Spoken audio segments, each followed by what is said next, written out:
আমরা যদি অন্য কোনো উপায় পন্থা বের না করতে পারি, তাহলে আমাদের স্বল্পোন্নত দেশ থেকে বের হয়ে যাওয়ার পরে ইন্ডিয়ান মার্কেটে গার্মেন্ট এক্সপোর্ট করাটা কঠিন হবে, বিকজ এখানে অনেকগুলো গার্মেন্টস আইটেমের অধিকাংশই কিন্তু আমাদের যে ইন্ডিয়ান যে নেগেটিভ লিস্ট আছে সেটার মধ্যে কিন্তু ঢোকানো আছে, সেই সুবিধা তখন থাকবে না।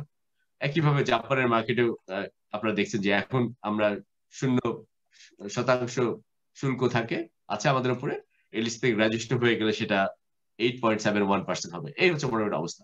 একটা প্রশ্ন অনেকেই অনেক সময় করে থাকেন যে আসলে এই শুল্ক মুক্ত প্রবেশাধিকারের দরকার আছে কিনা, এটা ছাড়াই কি তো বাংলাদেশ ভালো করতে পারে? সেটা একটা সম্ভাবনা, এটা ছাড়াও বাংলাদেশ ভালো করতে পারে। কিন্তু মোটামুটি ভাবে দেখেন এই চিত্রে এই জিনিসটা পরিষ্কার হয় যে শুল্ক মুক্ত প্রবেশাধিকার বাংলাদেশের জন্য কতখানি গুরুত্বপূর্ণ। আমি যদি একটু ব্যাখ্যা করতে পারি আপনাদের, যদি আমি একটু 2000 সালের দিকে নিয়ে যাই, 2000 সালে আপনারা দেখেন এখানে এই মার্কেট গুলো খেয়াল করুন, কানাডা, মার্কিন যুক্তরাষ্ট্র, অস্ট্রেলিয়া, সব মার্কেটে বাংলাদেশ তার এক্সপোর্টস মানে গার্মেন্ট যে হিস্সা মানে যে শেয়ার ছিল, এই সবগুলো মার্কেটে আমাদের ছিল প্রায় 2%-এর মতো 2000 সালের দিকে। তারপর আপনারা জানেন যে মার্কিন যুক্তরাষ্ট্র আমাদেরকে কিন্তু কোনো সময় গার্মেন্টস এর শুল্ক মুক্ত সুবিধা দেয় নাই। ফলে আপনারা দেখেন যে মার্কিন যুক্তরাষ্ট্রে আমাদের যে মার্কেট যে শেয়ার সেটা বেড়েছে, সেটা কোটা যখন উঠে গেল, গার্মেন্টস এর কোটা যখন উঠে গেল 2005 সালে, সেখান থেকে শেয়ারটা একটু বেড়েছে, কিন্তু তারপরে শেয়ারটা কিন্তু সেই হারে বাড়ে নাই। অন্যদিকে দেখুন, কানাডা আমাদেরকে শুল্ক মুক্ত দিয়েছে, ইউরোপিয়ান ইউনিয়ন শুল্ক মুক্ত দিয়েছে, অস্ট্রেলিয়া শুল্ক মুক্ত সুবিধা দিয়েছে। এই তিনটা মার্কেটে দেখুন আমাদের আমাদের রপ্তানি আয় কি রেটে বেড়েছে, এবং সেখানে আমরা কিন্তু বড় মাপে বাজার দখল করতে পেরেছি। জাপান একটা কঠিন মার্কেট ছিল, কিন্তু জাপানের শুল্ক মুক্ত সুবিধা ব্যবহার করে কিন্তু আমরা ব্যাপক হারে আমাদের কিন্তু রপ্তানি বাড়াতে পেরেছি। কাজে এই চিত্রে একমাত্র মার্কিন যুক্তরাষ্ট্র যারা আমাদেরকে শুল্ক সুবিধা দেয় নাই, সেই মার্কিন যুক্তরাষ্ট্রে কিন্তু আমরা ওই হারে বাজার দখল করতে পারে নাই যেটা আমরা অন্য মার্কেটে করেছি। কাজে এখান থেকে একটা আঁচ করা যায়, ধারণা পাওয়া যায় যে শুল্ক মুক্ত প্রবেশাধিকার কতখানি গুরুত্বপূর্ণ। আমি এখন আপনাদেরকে আরেকটি চিত্রের মাধ্যমে এই ব্যাপারটাকে একটু ব্যাখ্যা করার চেষ্টা করবো। যদি আমি এই চিত্রটা আপনাদের সঙ্গে শেয়ার করি, তাহলে আপনারা দেখবেন এখানে এটা হচ্ছে আমাদের ইউরোপিয়ান ইউনিয়ন মার্কেটে যারা মেজর গার্মেন্ট এক্সপোর্টার তাদের শেয়ার আমি দেখানোর চেষ্টা করেছি। ইউরোপিয়ান ইউনিয়ন মার্কেটে দেখুন সবচেয়ে বড় সরবরাহকারী দেশ হচ্ছে চায়না, এবং আপনারা দেখেন যে এই চায়নার কিন্তু শেয়ারটা কমছে ইউরোপিয়ান ইউনিয়ন মার্কেটে। খেয়াল করেন, একদম প্রায় 30% মতো ছিল, সেটা চায়নার শেয়ারটা কমে এখন অনেক নিচে নেমেছে, প্রায় 20% কাছাকাছি হয়েছে। এই যে চায়নার শেয়ারটা ইউরোপিয়ান মার্কেটে ফল করলো, এখান থেকে কে সবচেয়ে বেশি বেনিফিটেড হলো? সবচেয়ে বেশি কিন্তু বেনিফিট হলাম আমরা, বাংলাদেশ। দেখুন চায়না যে মার্কেট শেয়ারটা ছেড়ে দিল, সেটা বাংলাদেশ অনেকখানি বাংলাদেশ ক্যাপচার করতে পেরেছে। ইন্ডিয়া পারে নাই, ভিয়েতনামও কিন্তু সেরকম ভাবে পারে নাই। ওকে, এবং এটা যে আমরা এখানে ভালো করতে পেরেছি তার প্রধান কারণ হচ্ছে ইউরোপিয়ান ইউনিয়ন মার্কেটে আমরা শুল্ক মুক্ত সুবিধা পেয়েছি। এখন এর পাশাপাশি দেখুন, আমি যদি মার্কিন যুক্তরাষ্ট্রের বাজারকে নিয়ে আসি, তাহলে আমাদের কিন্তু কম্পেয়ার করতে সুবিধা হবে। আপনারা দেখেন মার্কিন যুক্তরাষ্ট্রের জন্য কিন্তু চিত্রটা অলমোস্ট একই রকম। এই মার্কিন যুক্তরাষ্ট্রের বাজারেও চায়নার যে মার্কেট শেয়ার ছিল সেটা কিন্তু কমে যাচ্ছে, আপনারা দেখছেন চায়নার মার্কেট শেয়ার কমে যাচ্ছে। কিন্তু একটু মনোযোগ দিয়ে খেয়াল করলে দেখবেন মার্কিন যুক্তরাষ্ট্রের বাজারে কিন্তু আমরা চায়না যে শেয়ারটা ছেড়ে দিল, যে অংশ ছেড়ে দিল, সেটা কিন্তু আমরা দখল করতে পারি না। তার কিন্তু বড় একটা অংশ নিয়ে নিয়েছে ভিয়েতনাম। এবং সবচাইতে একটা পয়েন্ট আপনাদেরকে মনে রাখতে হবে, এই মার্কিন যুক্তরাষ্ট্রের বাজারে কিন্তু ভিয়েতনাম, বাংলাদেশ কেউই শুল্ক মুক্ত সুবিধা পায় না। কাজে মার্কিন যুক্তরাষ্ট্রের বাজার যদি গ্লোবাল ইকোনমির রিফ্লেকশন হয়, তাহলে হয়তো আমাদের একটু হয়তো চিন্তার কারণ আছে যে শুল্ক মুক্ত সুবিধা না পেলে আমাদের থেকে কিন্তু অন্য দেশ অনেক কম্পিটিটিভ হতে পারে, বা কম্পিটিটিভনেস হওয়ার একটা ব্যাপার সেখানে আছে। এই দুটো মার্কেট থেকে আমরা মোটামুটি ধারণা পেতে পারি যে কেন শুল্ক মুক্ত সুবিধা আমাদের জন্য অত্যন্ত গুরুত্বপূর্ণ। আরো একটা জিনিস আমি আপনাদেরকে একটু বলতে চাই, যে আপনারা জানেন যে প্রতিনিয়ত বিশ্ব বাণিজ্যের যে সিনারিও, যে অবস্থা, সেটা কিন্তু পরিবর্তন হচ্ছে। যেমন এরই মধ্যে ইউরোপিয়ান ইউনিয়ন ভিয়েতনামের সঙ্গে একটা এফটিএ মুক্ত বাণিজ্য ওরা সিগনেচার করেছে, সাইন হয়েছে। এটা ভিয়েতনামের পার্লামেন্ট র্যাটিফাই করেছে, ইউরোপিয়ান ইউনিয়ন র্যাটিফাই করলে এটা কার্যকর হবে।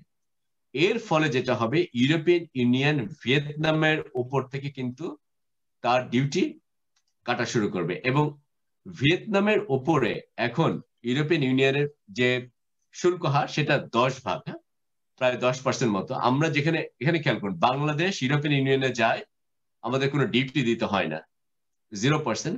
ভিয়েতনাম থেকে কোনো জিনিস এক্সপোর্ট করলে, রেডিমেড গার্মেন্টসের কথা চিন্তা করুন, যদি ইউরোপিয়ান ইউনিয়নে তারা এক্সপোর্ট করে, তাদেরকে প্রায় 10% এখন ডিউটি দিতে হয়। ইউরোপিয়ান ইউনিয়ন ভিয়েতনামের সঙ্গে যে মুক্ত বাণিজ্য করেছে, এর ফলে ইউরোপিয়ান ইউনিয়ন আস্তে আস্তে ভিয়েতনামের উপরে যে শুল্ক আছে সেটা কাট করা শুরু করবে। যেমন এই ক্লোজ টু 10% এখান থেকে কমিয়ে এরপরে 6.5% করবে, আস্তে আস্তে কাট করতে করতে ইভেন্চুয়ালি 2026 সাল 2027 সালে কিন্তু এটা 0% করে ফেলবে। হ্যাঁ, এটা হচ্ছে যে মুক্ত বাণিজ্য হয়েছে সেটার আওতায় এটা করবে। 99% প্রোডাক্টস যেগুলো ভিয়েতনাম ইউরোপিয়ান ইউনিয়ন এক্সপোর্ট করে, তার উপরে ইউরোপিয়ান ইউনিয়ন শুল্ক কমিয়ে 0 করবে। পক্ষান্তরে আমাদের যদি এলডিসি গ্রাজুয়েশন হয়, তাহলে আমরা 2024 সালে গ্রাজুয়েশন হবে, 2027 সালে থেকে আমরা ইউরোপিয়ান ইউনিয়নে সব সুযোগ সুবিধা হারাবো। যদি আমরা ইউরোপিয়ান ইউনিয়নের মার্কেটে জিএসপি প্লাস না পাই, তাহলে 2026 সালের পরে একটা সম্ভাবনা আছে, রাতারাতি ওভারনাইট 2026 থেকে কিন্তু আমাদের এই ট্যারিফটা বেড়ে কিন্তু 0% থেকে প্রায় অলমোস্ট 10% হয়ে যাবে। সুতরাং খেয়াল করুন, 2027 সালে এমন একটা অবস্থা হতে পারে যেখানে ভিয়েতনাম 0% দিয়ে ইউরোপিয়ান মার্কেটে ঢোকা শুরু করবে, বাংলাদেশকে হয়তো প্রায় 10% ডিউটি দিয়ে ইউরোপিয়ান মার্কেট হতে পারে। কাজে বড় রকমের একটা কম্পিটিটিভনেস, আমরা যেটা বলি প্রতিযোগিতা, সেখানে কিন্তু একটা সমস্যা হয়ে দাঁড়াতে পারে। এটা একটু আমাদেরকে মনে রাখতে হবে। এখন অনেক এস্টিমেট করা আছে যে আসলে যদি আমরা কোনো শুল্ক মুক্ত সুবিধা হারানোর পরে আমাদেরকে যদি শুল্ক দিয়ে ঢুকতে অন্য দেশে, তাহলে সেটার প্রভাব কি হবে। আপনারা জানেন যে শুল্ক আরোপ করা হয় যে আমদানি সেটাকে কিন্তু কমানোর জন্য, আর শুল্ক আবার মুক্ত সুবিধা দেওয়া হয় যেন আমদানিটাকে আমরা বাড়াতে পারে। আপনাদের জানা আছে যে বাংলাদেশের কনটেক্সটেও এর আগে যখন চাল নিয়ে আমাদের ক্রাইসিস হয়েছে বা পেঁয়াজ নিয়ে ক্রাইসিস হয়েছে, তখন কিন্তু আমরা সেগুলোর শুল্ক প্রত্যাহার করেছি যেন খুব সহজে আমদানি হতে পারে। আবার একইভাবে শুল্ক ইম্পোজ করা হলে মানে হচ্ছে সেই ইম্পোর্টটা, আমদানিটা আবার কিন্তু কমে যাবে। যার ফলে অর্থনীতিবিদরা মনে করেন যে ডিউটির সঙ্গে এক্সপোর্ট পারফরমেন্সের একটা ভালো সম্পর্ক আছে। এবং অতি সম্প্রতি ডব্লিউটিও, ওয়ার্ল্ড ট্রেড অর্গানাইজেশন, তারা যে রিপোর্ট বের করেছে, তারা এস্টিমেট করে দেখানোর চেষ্টা করেছে যে যদি বাংলাদেশকে অন্য দেশের মতো শুল্ক দিয়ে ঢুকতে হয়, তাহলে বাংলাদেশের যে রপ্তানি সেটা মোটামুটি একটা চাপের মুখে পড়তে পারে। প্রায় 14% মতো তারা মনে করছে যে এক্সপোর্ট ফল করার সম্ভাবনা আছে। এগুলো সবই এস্টিমেট, এগুলো বিভিন্ন অ্যাসাম্পশন, বিভিন্ন শর্ত নিয়ে অর্থনীতিবিদরা এস্টিমেট করে থাকেন। বাট এটা একটা ধারণা দেয় যে প্রতিযোগিতার ব্যাপারটা কতখানি কঠিন হতে পারে। আমি কুইকলি আরো দুটো জিনিস আপনাদেরকে ধরিয়ে দিতে চাই। একটা হচ্ছে, আমি বলেছি যে লস অফ পলিসি স্পেস, আমরা সাবসিডি দিই, একটা বড় একটা প্রমাণ এক্সপোর্ট সাবসিডি দিই। এলডিসি গ্রাজুয়েশন হলে, স্বল্পোন্নত দেশ থেকে বের হয়ে গেলে, ডব্লিউটিও ধারণা অনুযায়ী এখন যে শর্ত সাপেক্ষ আছে, সংক্ষেপে বললে দাঁড়ায় আমরা সেই সাবসিডি দিতে পারবো না। আমরা প্রায় $560 মিলিয়ন সাবসিডি, যেটাকে আমরা এক্সপোর্ট ইনসেন্টিভ বলে থাকি, এটা দিয়ে থাকি। কাজে আমাদেরকে বের করতে হবে যে এই স্বল্পোন্নত দেশ থেকে বের হয়ে যাওয়ার পরে আমরা কিভাবে আমাদের রপ্তানি খাতকে সহায়তা করব। আরেকটি ব্যাপার খুব ইম্পর্টেন্ট, সেটা হচ্ছে যে স্বল্পোন্নত দেশ যে সুবিধা পায় ট্রিপস এর আন্ডারে, অনেকটা মেধাস্বত্ব যে ব্যাপারগুলো আছে সেগুলো স্বল্পোন্নত দেশগুলোর জন্য অনেকটা শিথিল করা আছে। যেমন ফার্মাসিউটিক্যালের ক্ষেত্রে স্বল্পোন্নত দেশগুলা প্রায় 2033 সাল পর্যন্ত তাদের সুবিধা আছে। তারা যে কোনো মেডিসিন, যে কোনো ড্রাগস বলেন, যদি প্যাটেন্টেরও থাকে, তারা তাদের মতো করে এনে তৈরি করতে পারে, কোনো অসুবিধা নেই। কিন্তু এলডিসি থেকে গ্রাজুয়েশন হলে এটা কিন্তু আর থাকবে না। আমাদের যদি 2024 সালে এলডিসি গ্রাজুয়েশন হয়, ডব্লিউটিওর আইন অনুযায়ী 2024 সালে আমাদের কিন্তু এই সুবিধা ছেড়ে দিতে হবে। কিন্তু এলডিসি হিসাবে এই সুবিধা আমাদের 2033 সাল পর্যন্ত পাওয়ার কথা ছিল।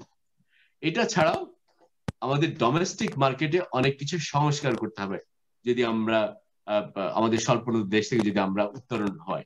যেমন এখন ডোমেস্টিক মার্কেটে আমরা পেটেন্ট প্রোটেকশন দিয়ে মাত্র 16 বছর, 16 ইয়ার্স, এটাকে বাড়িয়ে 20 বছর করতে হবে। এখন অনেক জেনেরিক ড্রাগস যেগুলো আমরা আমদানি করতে দিই না, বিকজ যেহেতু আমাদের ডোমেস্টিক মার্কেট, আমাদের ডোমেস্টিক সাপ্লায়াররা আছে, তখন কিন্তু এইটা আমদানি করতে দিতে হবে, এই আইনগুলো তখন থাকবে না। প্লাস এখন যারা ফার্মাসিউটিক্যাল এক্সপোর্ট করেন তারা খানিকটা সাবসিডি পেয়ে থাকেন, এই এক্সপোর্ট সাবসিডি দেওয়ারও সুযোগ থাকবে না, যেটা আমি আপনাদেরকে আগে বলেছি। কাজে পলিসি সাপোর্ট দেওয়ার স্কোপ খানিকটা কিন্তু কমে আসবে। আমি খুব সংক্ষেপে এখন বলতে চাই যে ডেভেলপমেন্ট ফাইন্যান্সিং বা ফরেন এইড যেটা বলেন, এই সংক্রান্ত আমাদের কোনো অসুবিধা হবে কিনা। প্রথম কথা আমি বলবো যে বাংলাদেশের কনটেক্সট আমাদের ইকোনমি অনেক বড় হয়েছে এবং এই ইকোনমিতে বৈদেশিক সাহায্যের যে অনুপাত সেটা কিন্তু অনেক কমেছে আমাদের। তার মানে হচ্ছে আমাদের বৈদেশিক সাহায্যের উপর নির্ভরশীলতা অনেক কমেছে, যেটা আপনারা এই চিত্রে দেখতে পাচ্ছেন। একসময় আমাদের প্রায় শতকরা 8% পর্যন্ত মানে জিডিপি শতকরা হিসেবে 8% পর্যন্ত বৈদেশিক সাহায্যের উপর নির্ভর করতে হয়েছে, বিশেষ করে 80 সালের শুরুর দিকে। সেটা কিন্তু এখন কমে এটা অলমোস্ট 1%-এর নিচে চলে এসেছিল। যদিও সাম্প্রতিক সময়ে আমরা একটু বেশি হারে বৈদেশিক সাহায্য পেয়েছি, কিন্তু তারপর আমি মনে করি যে যে অনুপাতে আমাদের এখন বৈদেশিক সাহায্য আছে সেটা কিন্তু খুবই কম। আমি মনে করি যে এখান থেকে আসলে আমাদের খুব বেশি ইম্প্যাক্ট বা প্রভাব হওয়ার কোনো কারণ নেই। এই চার্টে আপনারা দেখছেন যে আমাদের যে বৈদেশিক সাহায্য আসে এবং সেটা দিয়ে আমরা যে প্রজেক্টগুলোকে আমরা যে ফাইন্যান্স করি এডিপি তে, অ্যানুয়াল ডেভেলপমেন্ট প্ল্যানে, সেখানে বৈদেশিক সাহায্যের পরিমাণ টোটাল আমাদের এডিপির বাজেটে প্রায় ধরেন 32% মতো থাকে, যেটা অ্যাপারেন্টলি বেশি মনে হলে আমাদের বাংলাদেশের অর্থনীতি এখন অনেক বড় হয়েছে এবং আমি মনে করি যে এইটা হয়তো একটা মেজর একটা কারণ হবে না। আরেকটা যে বলে রাখি সেটা হচ্ছে যে এই যে এই যে বৈদেশিক সাহায্যের যে ফ্লো, বৈদেশিক সাহায্যের যে ব্যাপারটা, এটা কিন্তু স্বল্পোন্নত দেশের স্ট্যাটাসের সঙ্গে কিন্তু খুব একটা জড়িত না। সত্যিকার অর্থে যারা সাহায্য পেয়ে থাকে এইসব দেশগুলা দাতা দেশের সঙ্গে একটা হিস্টোরিক্যাল এবং বায়োল্যাটারাল সম্পর্ক কাজ করে, এবং সেই সম্পর্কটা কিন্তু অনেক বেশি গুরুত্ব পায়। আর একটা জিনিস খেয়াল করে, অনেক সময় দাতা দেশ সাহায্য দেয় যে কান্ট্রি স্পেসিফিক অনেক সিচুয়েশন থাকে, যেমন সিভিল ওয়ার থাকতে পারে, আনরেস্ট থাকতে পারে, সেখানে দাতা দেশ সাহায্য দিয়ে থাকে। আপনারা জানেন যে ন্যাচারাল ডিজাস্টার হলে, হেলথ এপিডেমিক, এসব প্রবলেমের সময় দাতা দেশ সাহায্য দেয়।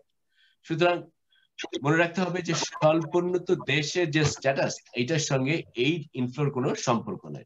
তবে একটা জিনিস আমি আপনাদেরকে বলে রাখি, সেটা হচ্ছে যে আমাদের যে বৈদেশিক সাহায্য যে আমরা পাই, এটার কিন্তু শর্ত, যে শর্তে আমরা পাই সেই শর্তগুলো কিন্তু একটু কঠিন হওয়া শুরু করেছে।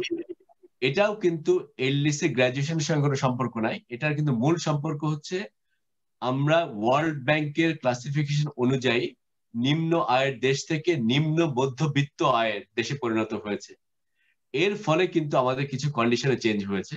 হয়তো আমাদেরকে একটু বেশি ইন্টারেস্ট রেট দিতে হচ্ছে এখন, গ্রেস পিরিয়ড যেটা আগে অনেক লম্বা ছিল সেটা হয়তো একটু কমে গিয়েছে। কিন্তু তারপর দেখুন, আমি আপনাদেরকে বলবো যে স্বল্পোন্নত দেশ থেকে আমাদের বের হয়ে যাওয়ার পরে আমি মনে করি না যে বৈদেশিক সাহায্যের এটা কোনো একটা অসুবিধা হবে। এটা আর একটা কারণ হচ্ছে বৈদেশিক সাহায্যের সঙ্গে আর একটা ব্যাপার জড়িত, এটা হচ্ছে এই সাহায্যটাকে আমরা অ্যাবজর্ব করতে পারি কিনা, কত তাড়াতাড়ি ব্যবহার করতে পারি, সেটা একটা ব্যাপার আছে। আপনারা জানেন যে আমাদের যে এইড পাইপলাইন বলে থাকে, যেখানে বিদেশি সাহায্য এসে জমা হয়ে থাকে এবং আমাদের সাধারণত খরচ করতে অনেক টাইম লাগে, যদি আপনারা সেটা দেখেন, আমাদের বাংলাদেশের যে এইড পাইপলাইন আপনারা এই চিত্রে দেখছেন, সেখানে প্রায় কিন্তু এখন $50 বিলিয়ন কাছাকাছি কিন্তু জমা আছে, কিন্তু আমরা সেই রেটে খরচ করতে পারছি। সুতরাং যে পয়সা আছে এখনো আমরা পুরোপুরি খরচ করতে পারি নাই, কাজেই সেখানে কোনো সংকটের সুযোগ না। আমি বলছি যে এটা মোর অ্যাবজর্পটিভ ক্যাপাসিটি আমাদেরকে বাড়াতে হবে, আমাদেরকে দ্রুত প্রজেক্ট বাস্তবায়নের দিকে যেতে হবে, কাগজপত্র তাড়াতাড়ি ঠিক করতে হবে, এই ব্যাপারগুলো কিন্তু অনেক বেশি ইম্পর্টেন্ট হবে।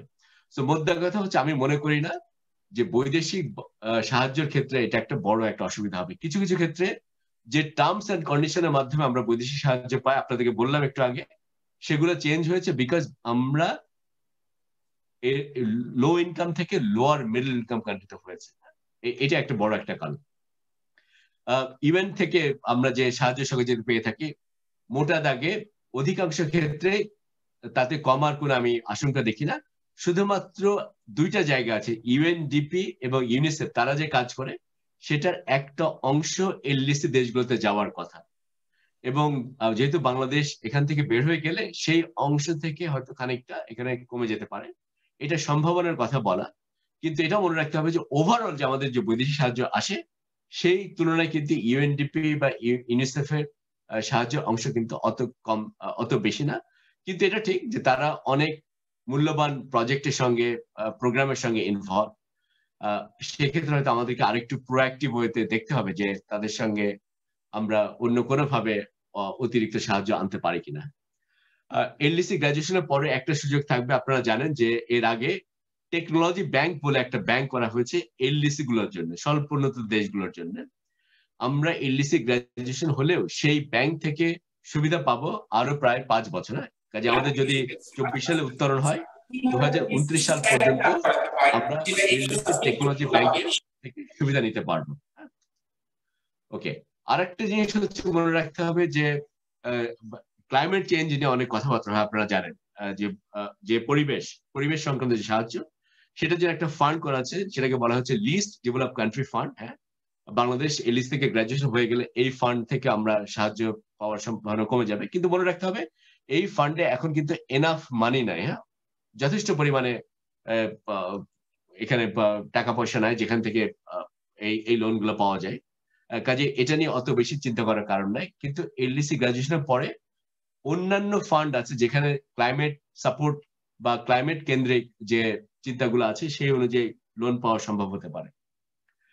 আর একটা ব্যাপার, যে ফাইনাল যে ব্যাপারটা হচ্ছে বৈদেশিক বাণিজ্যের ক্ষেত্রে আপনারা অনেকে জেনে থাকেন, যেটাকে ডাব্লিউটিও তে বলা হয় এনহ্যান্স ইন্টিগ্রেটেড ফ্রেমওয়ার্ক, যার মাধ্যমে বাণিজ্য সংক্রান্ত কিছু লোন বা সাহায্য দেওয়া হয়ে থাকে। এবং বাংলাদেশ যদি স্বল্পোন্নত দেশ থেকে বের হয়ে যায়, তারপরেও এই ইআইএফ থেকে আরো 3 বছর পর্যন্ত এলডিসির মতোই সুবিধা পেতে থাকবে। এবং একটা সম্ভাবনা আছে যে এটাকে হয়তো বাড়িয়ে 5 বছর পর্যন্ত করা হবে।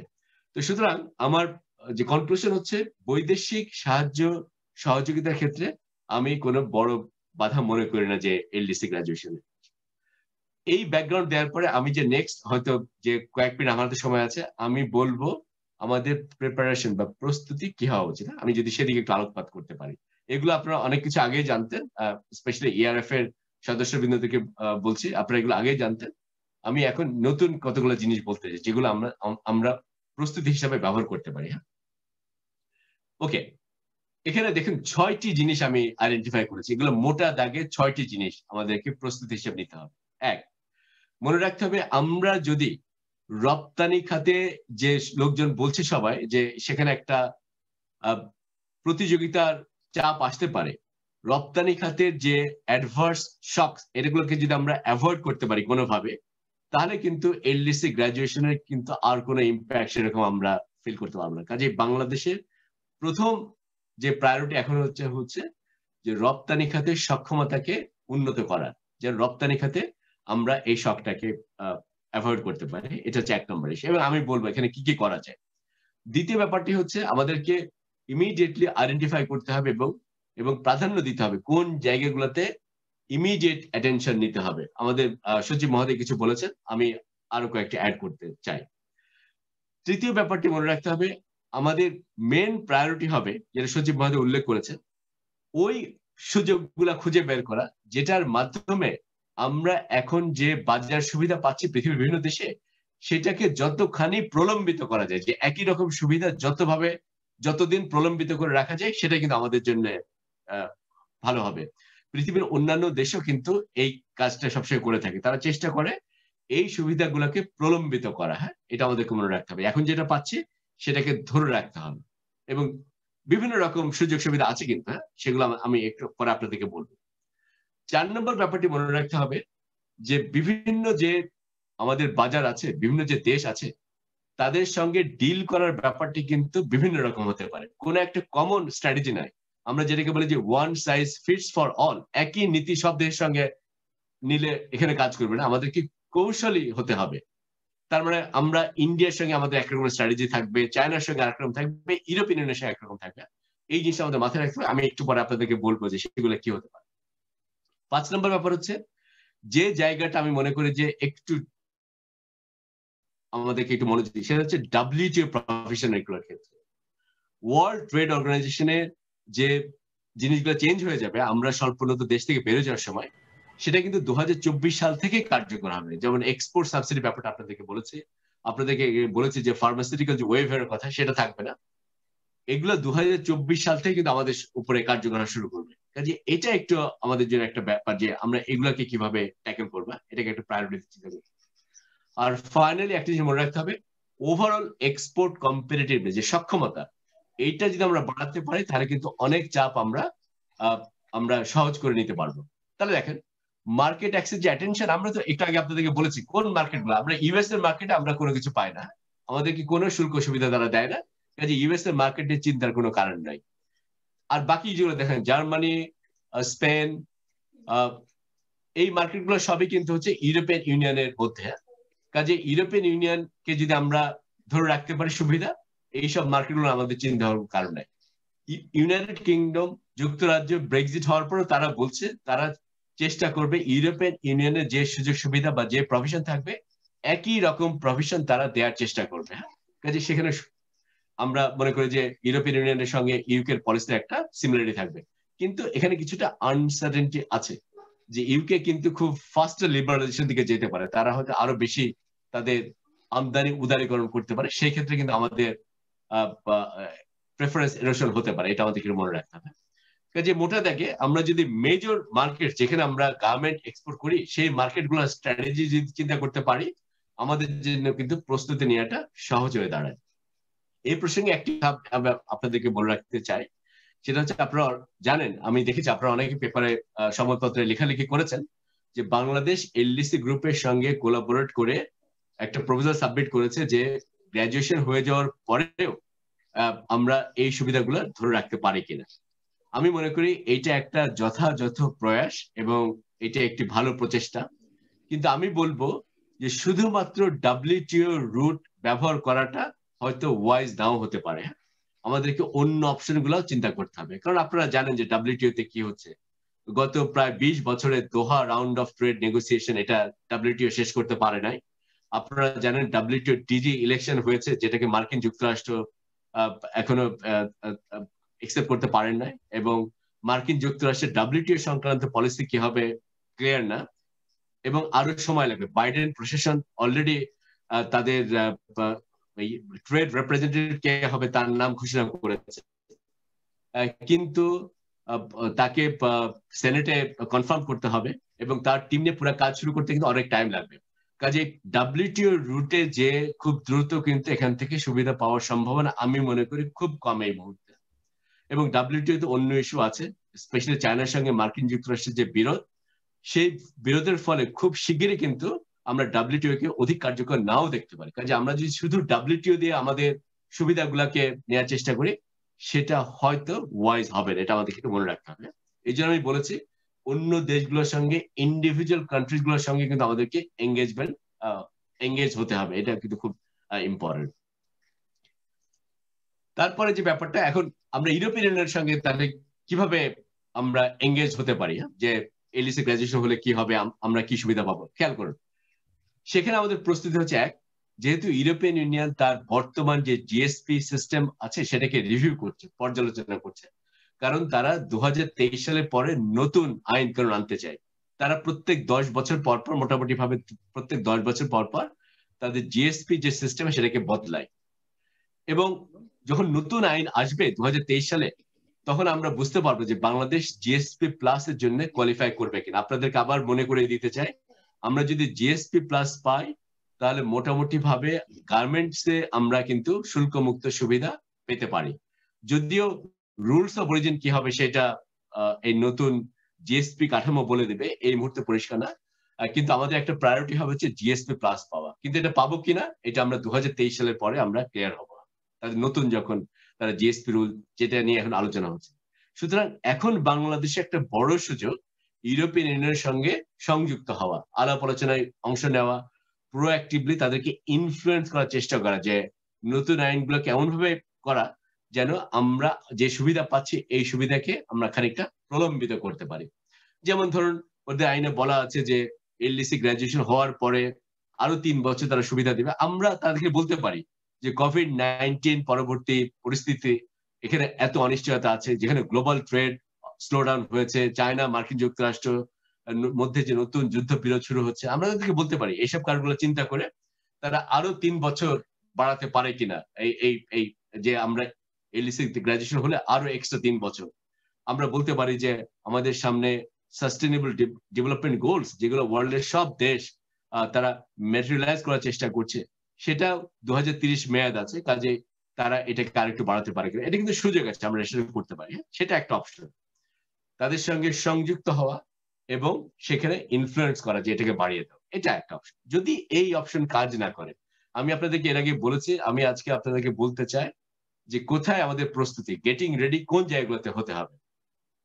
যদি মনে করেন আমরা যদি দেখি যে ওই কাজ করছে না, প্রলম্বিত করার, আমাদের যে শুল্ক মুক্ত সেটা প্রলম্বিত করাটা অত সহজ হচ্ছে না, তাহলে সেকেন্ড আমাদের যে স্ট্র্যাটেজিক অপশন হতে পারে, ওদেরকে বলা ঠিক আছে, তোমরা যদি আমাদেরকে প্রলম্বিত সুবিধা না দিতে পারো, তাহলে গ্র্যাজুয়াল ফেজিং আউট করো। মানে এলডিসি গ্রাজুয়েশনের যে রাতারাতি পরিবর্তন, সেটাকে না করে স্টেপ ওয়াইজ করতে পারো কিনা। এবং আইডিয়াটা অনেকটা এরকম, আমি আপনাদেরকে একটু আগে এই চারটা দেখিয়েছিলাম, মনে আছে?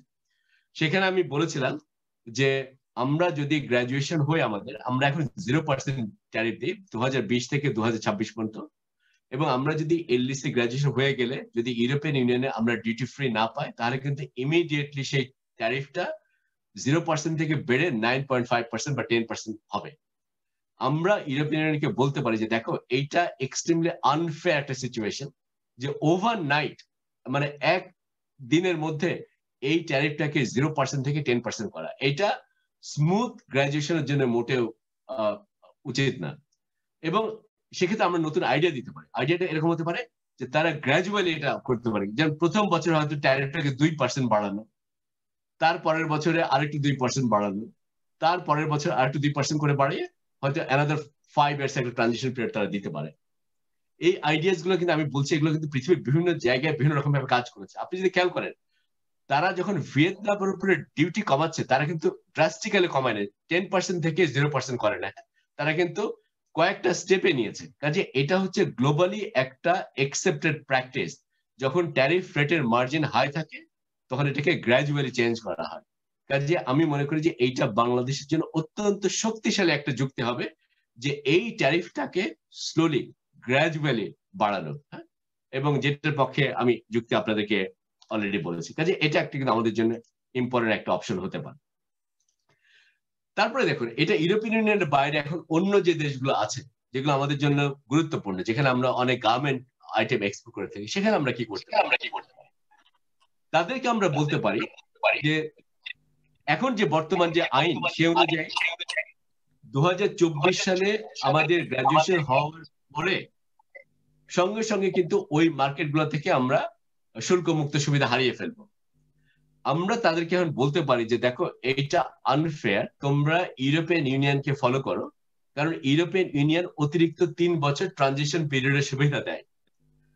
কাজেই আমাদের উচিত হবে অন্য যে ইম্পর্টেন্ট দেশগুলো আছে, স্পেশালি আমি মনে করি অস্ট্রেলিয়া, কানাডা, চায়না, ইন্ডিয়া এবং জাপান, তাদেরকে বলা যে তোমরা ইমিডিয়েটলি চিন্তা করে দেখো যে তোমরা ইউরোপিয়ান ইউনিয়ন যে কর্মপন্থা নিয়েছে, এলডিসি যারা গ্রাজুয়েট করে তাদেরকে অতিরিক্ত 3 বছরের ট্রানজিশন পিরিয়ড দেওয়া, সেটা তোমরা দিতে পারো কিনা। স্পেশালি কানাডার মার্কেটে কিন্তু আমাদের জন্য এরকম একটা সুবিধা চাওয়া অত্যন্ত গুরুত্বপূর্ণ, কারণ একটু আগে আমি আপনাদেরকে দেখেছি, কানাডার মার্কেটে আমরা যদি শুল্ক মুক্ত সুবিধা হারিয়ে ফেলি, তাহলে ওভারনাইট ট্যারিফ রেটটা 0 থেকে বেড়ে 17% হবে। কাজে আমরা কিন্তু তাদেরকে বলতে পারি। অবশ্যই মনে রাখবেন যে আন্তর্জাতিক বাণিজ্যে যে দর কষাকষি, যে নেগোসিয়েশন হয়, সেটা অনেকখানি নির্ভর করে প্রেসিডেন্টস, মানে আগে কি হয়েছে, অন্য দেশ কি করেছে, সেগুলো কিন্তু গুরুত্ব সহকারে চিন্তা করা হয়। কাজে এখানে ইউরোপিয়ান ইউনিয়নের প্রেসিডেন্স একটা বড় একটা প্রেসিডেন্স, ওরা 3 বছর এক্সট্রা টাইম দিচ্ছে, কাজে অন্য দেশগুলো সেটা দিতে পারে। হ্যাঁ, কাজে এই দেশগুলোর জন্য আমি প্রথমে মনে করি যে আমাদেরকে এঙ্গেজ হওয়া উচিত ইমিডিয়েটলি, যেন তাদের কাছে এই সুবিধা আমরা পেতে পারি। তারপরে দেখেন, আরেকটা ব্যাপার ইদানিং অনেক আলাপ আলোচনা করা হচ্ছে, সেটা হচ্ছে আমরা এফটিএ মুক্ত বাণিজ্য করতে পারি কিনা, পিটিএ করতে পারি কিনা। হ্যাঁ, এই ক্ষেত্রে আমি আপনাদেরকে বলতে চাই একটা জিনিস পরিষ্কার করে আজকে আমি বলতে চাই। 1 নম্বর হচ্ছে, এই এফটিএ গুলো আমাদেরকে প্রায়োরিটাইজ করা দরকার, যেগুলো আমাদের জন্য সবচেয়ে বেশি প্রয়োজন সেগুলাকে আগে নিয়ে আসে। পৃথিবীর সব দেশ সেভাবেই কিন্তু তারা তাদের এফটিএ নেগোসিয়েশন করে। যদি তাদের হাতে 7টা কাজ থাকে, কোন দেশই পারে না একসঙ্গে অনেকগুলা এফটিএ নেগোসিয়েশন চালিয়ে যাওয়া। এটা অলমোস্ট ডিফিকাল্ট একটা টাস্ক। কাজে সেক্ষেত্রে একটু উপায় হচ্ছে এগুলোকে প্রায়োরিটাইজ করা, কোনগুলা বেশি ইম্পর্টেন্ট সেটাই দেওয়া। এবং আমি কোনোভাবে মনে করি না যে ম্যাড রাশ ফর এফটিএস যে আমরা করতে হবে, কাজে আমি ব্যাপকভাবে শুরু করে দিলাম, এটা কিন্তু ভালো একটা লক্ষণ না। দেখুন এখন কিন্তু অনেকেই বাণিজ্য মন্ত্রণালয়ের উপরে প্রেশার তৈরি করছে, এই বাণিজ্য মন্ত্রণালয় আরো বেশি করা উচিত, তাদের আরো এগ্রিমেন্ট করা উচিত। আমি মনে করি যে অবশ্যই আমাদের এফটিএ করা উচিত, কিন্তু আমাদেরকে বুঝতে হবে যে কোন এফটিএ গুলো থেকে আমরা বেনিফিটেড হতে পারবো, এবং আমরা যদি বেনিফিটেড হতে পারি তাহলে আমাদের শুধু এফটিএ করা উচিত বা পিটিএ করা উচিত, তাছাড়া কিন্তু না। আমি আপনাদেরকে পরিষ্কারভাবে মনে করে দিতে চাই, আপনাদের অনেকে হয়তো মনে করতে পারেন যে এফটিএ করা মানে হচ্ছে সেখান থেকে গেইনস, মানে সেখান থেকে আমরা সুবিধা লাভ করতে পারবো। আন্তর্জাতিক বাণিজ্যের যে তত্ত্ব আছে, আন্তর্জাতিক বাণিজ্যের যে প্রমাণ আছে, সেটা কোনোভাবেই বলে না যে এফটিএ করা মানে হচ্ছে সেখান থেকে একটা দেশ লাভবান হতে পারে। আমরা সবসময় বলি gains from FTS R ambiguous. এটা আমরা ইনিশিয়ালি জানতে পারি না যে কোন একটা এফটিএ করলে আমরা লাভবান হবো কিনা, বিকজ এটা ডিপেন্ড করে কন্ডিশনস এর উপরে। মার্কেট অ্যাক্সেস কন্ডিশনস কিরকম, কোন কন্ডিশনস এ নেগোসিয়েশন করা হবে, নেগোসিয়েশন করার পরে সঠিক ডিলটা পাওয়া যাবে কিনা, এগুলো সবকিছু উপর ডিপেন্ড করে। কাজে এফটিএ করলেও আমাদের কিন্তু একটু সাবধানে আমাদের এখানে একটা স্ট্র্যাটেজি হওয়ার ব্যাপার আছে। আরো একটা জিনিস আমি আপনাদেরকে এখানে বলতে চাই, সেটা হচ্ছে যে আমরা অনেক পিটিএর কথা বলছি। আমাদের বাণিজ্য সচিব মহোদয় বলেছেন যে আমরা ভুটানের সঙ্গে পিটিএ করেছি। আপনাদের বুঝতে হবে যে পিটিএ এবং এফটিএ এর মধ্যে তফাৎটা কি। হ্যাঁ, এটা আমাদের কিন্তু বোঝার একটা ব্যাপার আছে। এফটিএ যেটাকে আমরা মুক্ত বাণিজ্য আপনারা লিখে থাকেন, সেটা করতে হলে সব অধিকাংশ পণ্য সামগ্রীকে কাভার করতে হবে। মানে ধরুন আমি যদি চিন্তা করেন যে আমি ব্রাজিল থেকে মাংস নিয়ে আসবো বা ব্রাজিল থেকে গম নিয়ে আসবো, আর আমি ব্রাজিলে শুধু রেডিমেড গার্মেন্টস এক্সপোর্ট করবো, একটা প্রোডাক্ট করে যদি আমরা এরকম চুক্তি করি, সেটা অনেকটা পিটিয়ে। কিন্তু বলা আছে উন্নত কোনো বিশ্বের সঙ্গে আমরা কিন্তু পিটিএ করতে পারবো না, শুধুমাত্র ডেভেলপিং কান্ট্রিদের সঙ্গে আমি পিটিএ করতে পারি। এখন আমি যদি ইউরোপিয়ান ইউনিয়নের সঙ্গে কিছু করতে হয়, আমি কিন্তু পিটিএ করলে হবে না, সেটা এফটিএ করতে হবে। আর এফটিএ করা মানে হচ্ছে আমাদের যত পণ্য সামগ্রী আছে, যতগুলো ট্যারিফ লাইন্স আছে, তার প্রায় 90% কিন্তু সেই চুক্তির আওতায় আনতে হবে। এটা একটু মনে রাখতে হবে। আমি আপনাদের আজকে বলতে চাই যে আমার কাছে মনে হয় যে পিটিএ করা মানে সিলেক্টিভ পণ্য নিয়ে অন্যান্য ডেভেলপিং কান্ট্রিজের সঙ্গে যদি আমরা পিটিএ করতে চাই, এটা কিন্তু একটা রাইট অপশন হতে পারে, যেটা খানিকটা বাণিজ্য মন্ত্রণালয় এরকম একটা অ্যাপ্রোচ কিন্তু এখন তারা নিচ্ছেন না। কিন্তু এক্ষেত্রে আবার মনে রাখতে হবে যে অনেক দেশ আছে এবং কি কন্ডিশনে আমরা পিটিএ নেগোসিয়েশন করছি, আমরা কোথায় মার্কেট অ্যাক্সেস পাবো, আমাদের কোথায় এক্সপোর্ট ক্যাপাসিটি আছে, এগুলো ভালো করে যদি আমরা হিসাব করতে না পারি, তাহলে কিন্তু পিটিএ থেকেও আমরা যে সবচেয়ে বেনিফিটেড হতে পারবো নট নেসেসারি। এটা একটা মনে রাখতে হবে। আরেকটা ব্যাপার আমি বলতে চাই, সেটা হচ্ছে যদি আমাদের কোনো সুযোগ থাকে, তাহলে কিন্তু আমাদের মেগা রিজিওনাল ট্রেডিং ব্লকসে কিন্তু ঢোকাটা অনেক বেশি বুদ্ধিমত্তার কাজ হবে।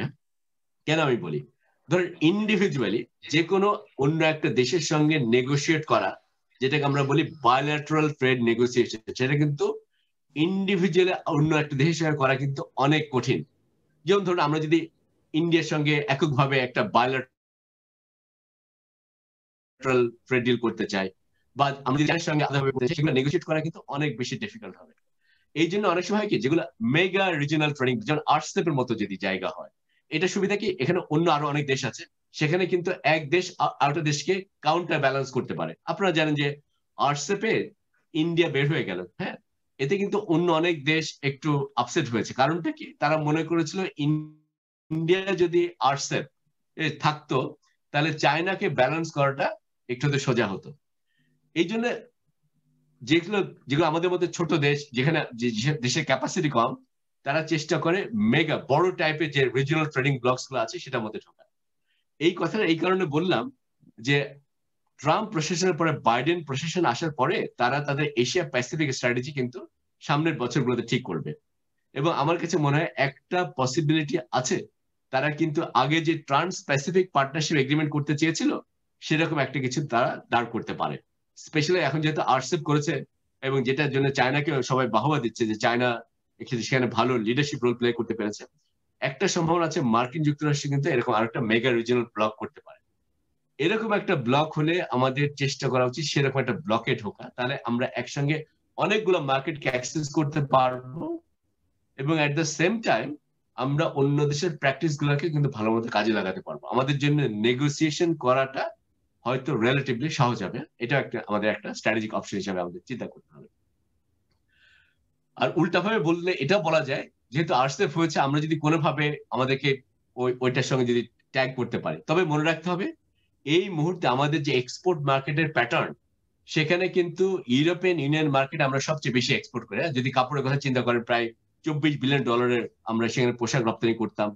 এই মার্কেটটা আমরা অন্য কোথাও পাবো কিনা সেটা কিন্তু একটা চ্যালেঞ্জ আছে। কাজে ইউরোপিয়ান ইউনিয়ন হয়তো অন্য কোনো বিকল্প নাই পোশাক রপ্তানি করার ক্ষেত্রে, এটা আমাদেরকে মাথার মধ্যে রাখতে। ওকে, এরপরে যে পয়েন্টটা বলতে চাই, আমরা এখন ইন্ডিয়া এবং চায়নার মার্কেটে শুল্ক মুক্ত সুবিধা পাই। আমাদেরকে একটু কৌশল হতে হবে। এই দুটো মার্কেটই অত্যন্ত গুরুত্বপূর্ণ এবং আমাদের সর্বরকম প্রচেষ্টা থাকবে এই দুটো মার্কেটে এই এখন যে সুবিধা পাচ্ছি এই সুবিধাটাকে ধরে রাখার জন্য। হ্যাঁ, তাহলে সেই ক্ষেত্রে আমরা চায়নার ক্ষেত্রে কি করতে পারি? হ্যাঁ, চায়না আমাদেরকে যে 97% এখন ডিউটি ফ্রি দিচ্ছে, 2024 সালে আমাদের এলডিসি গ্রাজুয়েশন হয়ে গেলে সেটা শেষ হয়ে যাবে। তা আমরা তাহলে কি করতে পারি? আমরা সেক্ষেত্রে আমি মনে করি যে 4টি অপশন বাংলাদেশের হাতে আছে। এক, চায়নাকে বলা যে দেখো ইউরোপিয়ান ইউনিয়ন এক্সট্রা 3 বছর দিচ্ছে, তুমি এটাকে ব্যবহার করো, এই ওই ওই উদাহরণ ব্যবহার করে আমাদেরকে আরো অ্যাটলিস্ট 3 বছরের জন্য বাড়িয়ে দেওয়া, সেটা একটা অপশন আছে। এবং চায়না কিন্তু এর আগে এরকম করেছে। আপনারা জানেন যে সামোয়া, প্যাসিফিক আইল্যান্ড সামোয়া, ওরা 2014 সালে ওদের যখন এলডিসি গ্রাজুয়েশন হলো, তাদের গ্রাজুয়েশনের পরে চায়না কিন্তু তাদেরকে এক্সটেন্ডেড পিরিয়ড দিয়েছে, ট্রানজিশন পিরিয়ড। কাজে আমরা বলতে পারি যে একই রকম ভাবে আমাদেরকে এক্সটেন্ডেড ট্রানজিশন পিরিয়ড দাও, আমরা চাইতে পারি। আর একটা কাজ করতে পারি, চায়নার মার্কেটে এলডিসি সুবিধা হারালে সেখানে অ্যাভারেজ ট্যারিফ কিন্তু অনেক হাই, প্রায় 16-17% হয়ে যাবে অ্যাভারেজ, এবং কোনো কোনো পণ্যে প্রায় 30% পর্যন্ত হতে পারে। তাহলে আমরা চায়নাকে বলতে পারি যে ওই জায়গাগুলোতে গ্র্যাজুয়াল ফেজিং আউট করো, মানে হয়তো 2%, 3% করে করে বাড়াও, একবারে না করে। সেটাও কিন্তু আমাদেরকে একটা এডিশনাল টাইম দেবে। আর ফাইনাল অপশন হচ্ছে আমরা তাদের সঙ্গে একটা এফটিও করতে পারি। হ্যাঁ, এটা একটা ডিফিকাল্ট টাস্ক, বাট এফটিএ যদি করতে হয় আমার কাছে মনে হয় যে চায়নাকে প্রায়োরিটি দেওয়ার একটা কিন্তু ব্যাপার আছে। এটা হিউজ মার্কেট, এটা অলরেডি আপনারা যদি পারচেজিং পাওয়ার প্যারিটি টার্মস চিন্তা করেন, তাহলে চায়না অলরেডি ওয়ার্ল্ডের লার্জেস্ট মার্কেট। হ্যাঁ, এবং এই মার্কেটে কিন্তু তাদের ইম্পোর্টস অনেক রেটে বাড়বে, কাজে ভবিষ্যতের জন্য কিন্তু চায়না একটা অন্যতম গুরুত্বপূর্ণ বাজার। আর চায়নার বাজারে আমরা যদি শুল্ক মুক্ত সুবিধা ধরে রাখতে পারি, তাহলে কিন্তু আমাদের পক্ষে অনেক বেশি বিদেশি বিনিয়োগ আকৃষ্ট করা কিন্তু খুব সহজ হবে। কারণ তাহলে বাংলাদেশে ইনভেস্ট করবে লোকজন এবং করার পরে চায়নার শুল্ক মুক্ত সুবিধা তারা পাওয়ার চেষ্টা করবে। কাজে এটাও একটু আমাদের মাথায় রাখতে হবে। তারপরে প্রশ্ন যেটা থাকে, ইন্ডিয়ার কনটেক্সট তাহলে আমরা কি করবো? ইন্ডিয়ার সঙ্গে আমাদের স্ট্র্যাটেজিটা কি হবে? আপনারা হয়তো অনেকেই জানেন যে ইন্ডিয়ার সঙ্গে কিন্তু একটা কম্প্রিহেন্সিভ ইকোনমিক পার্টনারশিপ এগ্রিমেন্টের করার পরীক্ষা নিরীক্ষা কিন্তু চলছে, একটা ফিজিবিলিটি স্টাডি করা হচ্ছে। আমি ব্যক্তিগতভাবে মনে করি যে ইন্ডিয়ার সঙ্গে আমরা যে অ্যাপ্রোচটা নিচ্ছি এটা হয়তো খানিকটা একটু ভুল অ্যাপ্রোচ। আমি বলবো যে ইন্ডিয়ার সঙ্গে আমাদের প্রথম অ্যাপ্রোচটা হওয়া উচিত হচ্ছে ইন্ডিয়াকে সাফটা যে আর্টিকেল 12 আছে সেই আর্টিকেল 12 এর কথা বলা। সাফটা আপনারা জানেন যে আমাদের যে সাফটা ডিল আছে সেখানে আর্টিকেল 12 এর মাধ্যমে ইন্ডিয়া বলেছে যে মালদ্বীপস যখন গ্রাজুয়েশন হয় 2011 সালে, তখন বলেছিল যে মালদ্বীপস এলডিসি গ্রাজুয়েশন হওয়ার পরেও তারা এলডিসির মতোই সব সুযোগ সুবিধা পাবে। আমি আপনাদেরকে বারবার বলবো ইন্টারন্যাশনাল ট্রেডের এগ্রিমেন্টস মানেই কিন্তু হচ্ছে প্রেসিডেন্টস, এর আগে কি করা হয়েছে। কাজে বাংলাদেশের জন্য প্রথম রুট হচ্ছে ইন্ডিয়াকে বলা যে মলদ্বীপসের ক্ষেত্রে যদি সাফটা আর্টিকেল 12 কাজ করতে পারে, এটা বাংলাদেশকেও একইভাবে এক্সটেন্ড করা হোক। আপনারা যদি সাফটা আর্টিকেল 12 পড়েন তাহলে দেখবেন সাফটা আর্টিকেল 12 এ এই কথাটা লেখা আছে। আমি যে পরিষ্কার যে কোটেশন এখানে দেওয়া আছে সেখানে পরিষ্কার ভাবে বলা আছে মালদ্বীপস তারা তাদের গ্রাজুয়েশনের পরেও এলডিসির মতোই তারা সুযোগ সুবিধা পেতে থাকবে। কাজেই আমরা খুব আমাদের নেগোসিয়েশন প্রথম স্ট্যান্স হওয়া উচিত হচ্ছে ইন্ডিয়াকে বলা হোয়াট অ্যাবাউট সাফটা আর্টিকেল 12। আবার দেখুন ইন্ডিয়ান মার্কেটে ভুটান স্বল্পোন্নত দেশ থেকে বের হয়ে যাবে, কিন্তু ভুটানের সঙ্গে ইন্ডিয়ার যে চুক্তি আছে সেখানে কিন্তু ইন্ডিয়া ডিউটি ফ্রি অ্যাক্সেস পাবে। নেপাল ইন্ডিয়ার সঙ্গে চুক্তি আছে, তারা স্বল্পোন্নত দেশ থাকুক বা না থাকুক সেখানে তারা ডিউটি ফ্রি মার্কেট অ্যাক্সেস পাবে। একইভাবে বাংলাদেশেরও তাহলে উচিত হচ্ছে ইন্ডিয়াকে বলা যে তুমি নেপাল, ভুটান, মলদ্বীপ সবাই সেই সুবিধা পাচ্ছে, বাংলাদেশকে একই সুবিধা দেওয়া হবে। আবার বললাম যে ইন্টারন্যাশনাল এগ্রিমেন্টের প্রেসিডেন্টস আগে কি হয়েছে সেটা অত্যন্ত গুরুত্বপূর্ণ। আমার কাছে মনে হয়েছে যে আমরা এই আলোচনাগুলো না করে ইন্ডিয়ার সঙ্গে একটা কম্প্রিহেন্সিভ ইকোনমিক পার্টনারশিপ এগ্রিমেন্ট করা বা এফটিএ করার চিন্তা করছি, যেটা আমার কাছে মনে হচ্ছে কৌশলগত হয়তো সঠিক ছিল না। এটা বা এখনো আলোচনাটা করা যেতে পারে যে আমরা আর্টিকেল 12 এর সুবিধা নিতে পারি কিনা। এরপরে আপনাদেরকে বলেছি যে আমরা যে স্বল্পোন্নত দেশ থেকে বের হয়ে গেলে এক্সপোর্ট সাবসিডি দিতে পারবো না, এটার থেকে উপায় কি তাহলে? আপনারা যদি এই চার্টে খেয়াল করে থাকেন তাহলে এই চার্টে আপনারা দেখবেন বাংলাদেশ প্রায় আমরা ফিসকালের 18 ফিসকালের 19-এ প্রায় $560 মিলিয়ন, ক্লোজ টু $600 মিলিয়ন পর্যন্ত কিন্তু আমরা এক্সপোর্ট সাবসিডি দিয়েছি। এবং এই রেখাটা দেখায় যে এটা টোটাল এক্সপোর্টের কত অংশ। এখন প্রশ্ন হচ্ছে যদি আমরা এটা সাবসিডি না দিতে পারি তাহলে এক্সপোর্ট খাতকে আমরা অন্য কোনোভাবে সহায়তা দিতে পারি কিনা। ডব্লিউটিও কনসিস্টেন্ট ওয়েতে আমরা কিভাবে এক্সপোর্ট প্রণোদনা দিতে পারি সেটা কিন্তু বাংলাদেশকে খুঁজে বের করতে হবে। আমার কাছে মনে হয় যে এটা নিয়ে একটু ভালো গবেষণা করা দরকার এবং এখন থেকে প্রস্তুতি নেওয়া উচিত এবং নেক্সট 2-3 বছরের মধ্যে একটা স্ট্র্যাটেজি কৌশল পদ্ধতি তৈরি করা উচিত যে আমাদের স্বল্পোন্নত দেশ থেকে উত্তরণ হয়ে গেলে আমাদের রপ্তানির সুবিধা কি হতে পারে। এবং এই জন্য আমরা ভিয়েতনাম, থাইল্যান্ড বা চায়না এদের এক্সাম্পল গুলা ক্লোজলি একটু স্টাডি করে দেখতে পারি যে ওরা কি করেছে। বাট আমি বলবো যে WTO consistent export support mechanism কিন্তু কঠিন একটা কাজ। হ্যাঁ, অনেকে বলে থাকেন যে এটা খুব সহজে করা যায়, আসলে কিন্তু সহজে করা যায় না। রপ্তানি খাতের প্রণোদনা বা সহায়তা দেওয়াটা কঠিন একটা কাজ যদি আমরা ডব্লিউটিও রুলস ফলো করতে চাই। কিন্তু আমাদের হাতে যে 3 বছর সময় আছে এটাকে আমাদেরকে ইমিডিয়েটলি ব্যবহার করা উচিত বলে আমি আমি আমি মনে করি এবং এটা একটা প্রায়োরিটি পাওয়া উচিত।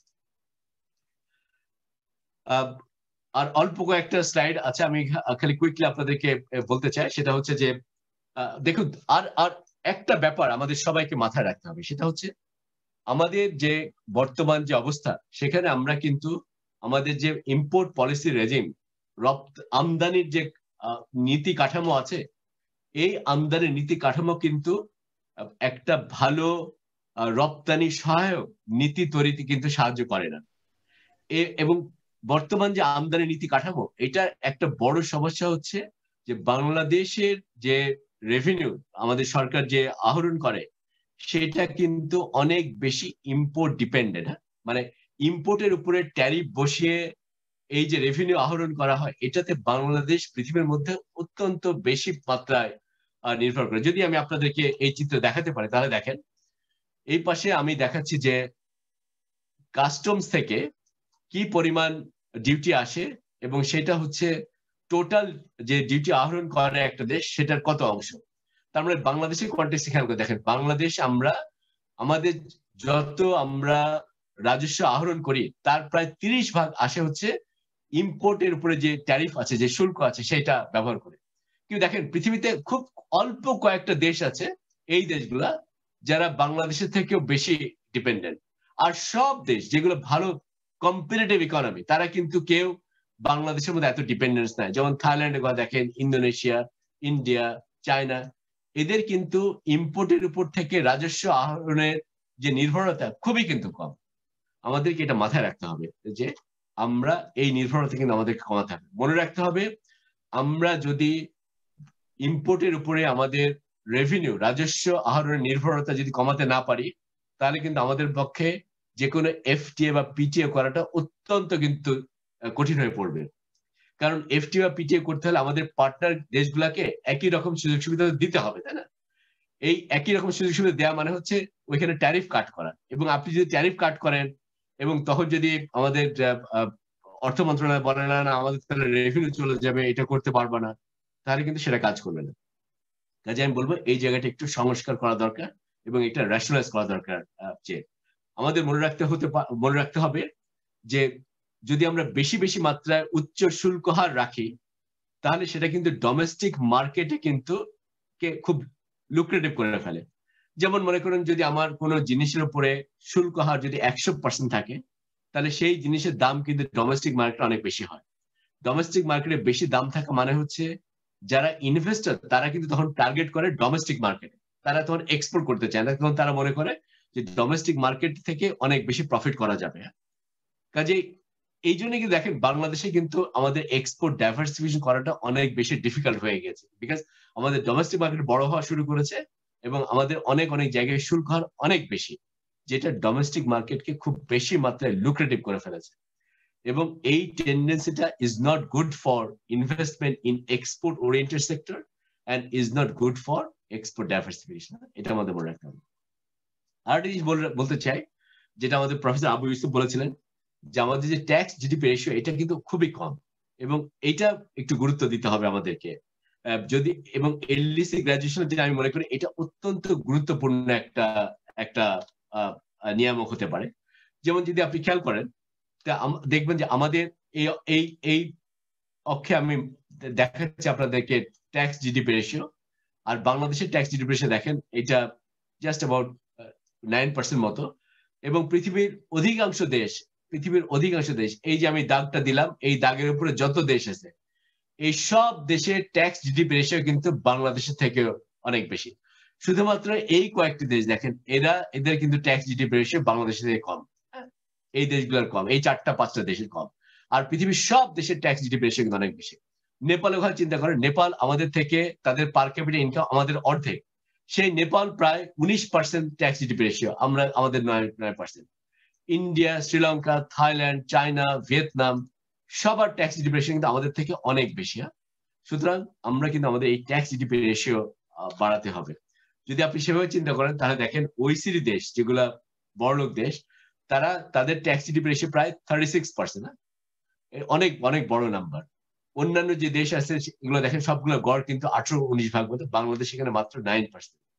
আমরা আমাদের স্ট্র্যাটেজি কি দেখেন, আমরা 2031 সালের মধ্যে আপার মিডল ইনকাম কান্ট্রি হতে চাই, তাই তো? তাহলে এটা হওয়া মানে হচ্ছে আমাদের প্রায় অলমোস্ট 19% আমাদের ট্যাক্স জিডিপি রেশিও হওয়া দরকার। এবং আমাদের যে 2041 সালের যে ভিশন আছে সেই ভিশন অনুযায়ী 2031 সালের মধ্যে আমাদের আপার মিডল ইনকাম কান্ট্রি হওয়ার কথা।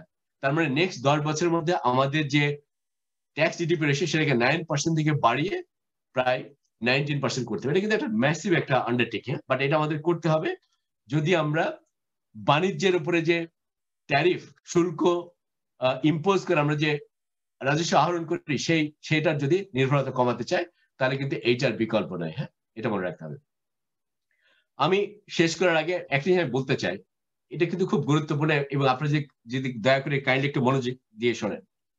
আমি একটা হিসাব করে দেখেছি যে এলডিসি থেকে গ্রাজুয়েশন হলে অধিকাংশ বাজারে, যতগুলো বাজার আছে এই বাজারগুলোতে মোটামুটি ভাবে আমাদের কিন্তু একটা 10%-এর মতো একটা এক্সট্রা কস্ট বা খরচ হিসেবে আসবে।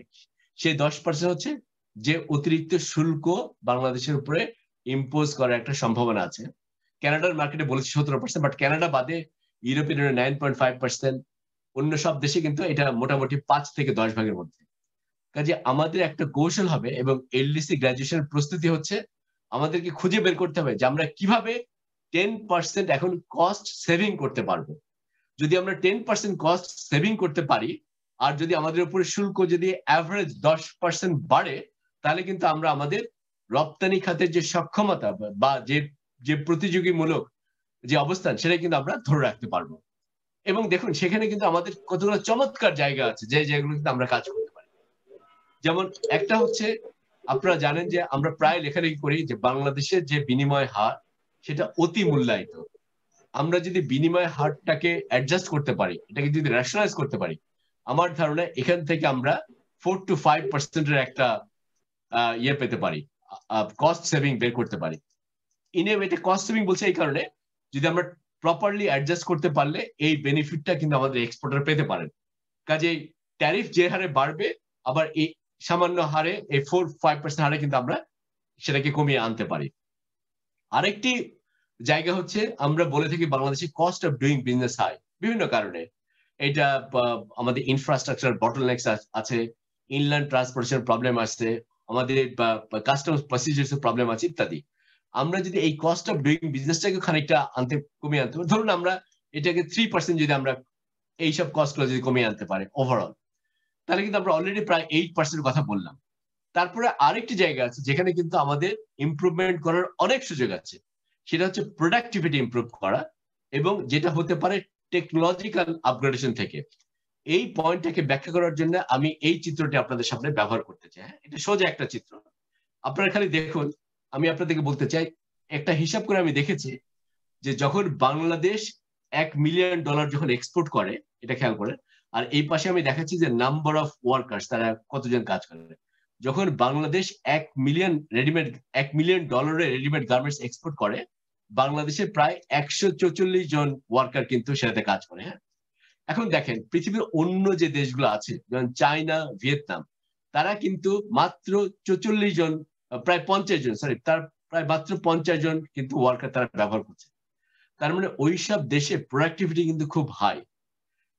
আমি মনে করি যে প্রতিযোগিতা যে আসবে সামনে, সেখানে কিন্তু একটা ন্যাচারাল টেন্ডেন্সি আছে যে বাংলাদেশের এন্টারপ্রেনাররা তারা কিন্তু তখন ইমপ্রুভ মেশিনারি আনার চেষ্টা করবে, অনেক বেশি কিন্তু অটোমেশন করবে। কাজে ইভেন্চুয়ালি বাংলাদেশও কিন্তু তার এই লেবার রিকোয়ারমেন্ট যেটা, সেটা কিন্তু কমিয়ে কম্পিটিটিভ হওয়ার চেষ্টা করবে। দেখুন, এটা কিন্তু একটা ন্যাচারাল টেন্ডেন্সির মধ্যে কিন্তু হবে, বিকজ এক্সপোর্টাররা তারা তাদের প্রতিযোগিতার সম্মুখীন হওয়ার ফলে এই কাজটা কিন্তু করবে। এটা ভালো যদি আমরা কম্পিটিটিভ হতে পারি, কিন্তু এটার একটা আবার নেগেটিভ দিক আছে। এটার মানে হচ্ছে যে আমরা কিন্তু তখন আমাদের এই সেক্টরে এমপ্লয়মেন্ট কিন্তু ওই রেটে বাড়বে না। আপনারা অনেকেই জানেন, আজ থেকে প্রায় ধরেন 2010 সালের কথা চিন্তা করেন, যখন আমরা এখন যে রপ্তানি করি তার হয়তো অর্ধেকের কম করতাম রেডিমেড গার্মেন্টস, তখন আমাদের যে পরিমাণ লোক গার্মেন্ট সেক্টরে কাজ করতো, এখন প্রায় এই ধরনের কোভিড-19 আসার আগ পর্যন্ত প্রায় আমরা $30 বিলিয়ন যে গার্মেন্ট এক্সপোর্ট করেছি, তখনও সেই 3.5 বিলিয়ন ওয়ার্কার্স কিন্তু কাজ করছে। কাজে ওভার টাইম এই সেক্টরে কিন্তু এমপ্লয়মেন্ট ওয়েটে বাড়ছে না। আমার কাছে মনে হয় এটা আমাদের মনে রাখতে হবে, আমাদের যারা নীতি নির্ধারক আছে তাদের মনে রাখতে হবে, এলডিসি গ্রাজুয়েশন পরে যে কম্পিটিশন আসবে, সেখানে কিন্তু আমাদের এন্টারপ্রেনাররা তারা কিন্তু মোর টেকনোলজি ব্যবহার করবেন, আরো অধিক মাত্রা অটোমেশন আনবেন। সেখানে কিন্তু একটা এমপ্লয়মেন্টের উপরে কিন্তু একটা প্রেশার আসবে। কাজে দেখুন, কম্পিটিটিভ হওয়ার পরেও কিন্তু আমরা সেই পরিমাণ এমপ্লয়মেন্ট এই ইন্ডাস্ট্রিতে কিন্তু নাও জেনারেট করতে পারি, সেটা কিন্তু একটা সম্ভাবনা আছে। তারপরে দেখুন, আমি আর একটা উদাহরণ দিয়েছি, ক্যাপিং ইন্টারেস্ট রেট। আমাদের যে এখন যে ইন্টারেস্ট রেট ক্যাপিং করা হয়েছে 9%, 6%, এটার অনেক সমালোচনা আছে। আমি জানি যে ইকোনমিস্টরা অনেক সমালোচনা করেছে, কিন্তু এটাও সত্যি যে এই ইন্টারেস্টটাকে ক্যাপিং করার ফলে সেটাও কিন্তু আমাদের যারা এন্টারপ্রেনার আছেন তাদের কিন্তু খানিকটা সুযোগ দিবে, তাদের কিন্তু খরচ কমিয়ে আনার জন্য। তো সুতরাং আমাদের এই যে অপশনগুলো বললাম, এই অপশনগুলোকে যদি আমরা ঠান্ডা মাথায় ব্যবহার করে আমরা যদি 10% কস্ট সেভিং করতে পারি, আমার একটা ধারণা যে এলডিসি গ্রাজুয়েশনের যে প্রতিযোগিতার প্রেশার আসবে, সেটাকে হয়তো আমরা তখন কুলিয়ে নিতে পারবো। আমি এই ব্যাপারে মনে করি যে সেখানে একটা উজ্জ্বল সম্ভাবনা আছে। আমি শেষ করতে চাই 5-6টি পয়েন্ট। নাম্বার 1, আমি মনে করি যে এই মুহূর্তে বাংলাদেশের প্রায়োরিটি হওয়া উচিত ইউরোপিয়ান ইউনিয়ন প্লাস ইউকে, এই মার্কেটে আমাদের ট্রেড পলিসি অপশন কি হবে সেটা ঠিক করা। এটা যদি আমরা ঠিক করতে পারি, আমাদের 60% এক্সপোর্টস কিন্তু কাভার হয়ে গেল, আমাদের কিন্তু তখন অত বেশি প্রবলেম নাই। হ্যাঁ, এটা একটা বড় একটা জিনিস মনে রাখতে হবে। আমি বলেছি শুধুমাত্র ওই এফটিএ গুলো আমাদের চিন্তা করা উচিত যেগুলা থেকে আমরা বেনিফিট হতে পারবো বা বেনিফিট হওয়ার সম্ভাবনা আছে। এবং ম্যাড রাশ ফর এফটিএ আমাকে করতে হবে because I am under pressure, এটা হওয়া উচিত না। সবকিছু ঠান্ডা মাথায় বিবেচনা করে যেখান থেকে আমাদের ম্যাক্সিমাম গেইনস হতে পারে সেগুলোকে আমাদেরকে প্রায়োরিটি দিয়ে করতে হবে। আমি আপনাদেরকে বলেছি যে আমাদের আরেকটি মেজর ইস্যু হচ্ছে কোথা থেকে আমরা কম্পিটিটিভনেস কে আমরা প্রমোট করতে পারবো, এবং আমি আপনাদেরকে কস্ট কাটিং এর কথা বলেছি এবং 10% আমি কস্ট মার্জিন খুঁজে বের করে সে জায়গাগুলোকে ডিল করার কথা বলেছি, এবং সেটা খুব ইম্পর্টেন্ট।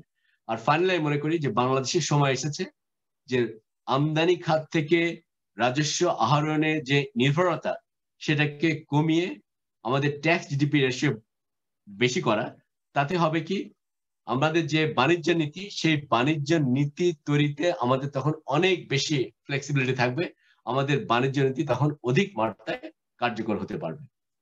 তো এই জিনিসগুলো আমার আজকে আপনাদের কাছে বলার জন্য ছিল। ধন্যবাদ মাননীয় মন্ত্রী মহোদয়, এবং ধন্যবাদ আমাদের স্পেশাল গেস্ট, এবং ধন্যবাদ ERF মেম্বার আমার কথা আগ্রহ সহকারে শোনার জন্য। ধন্যবাদ।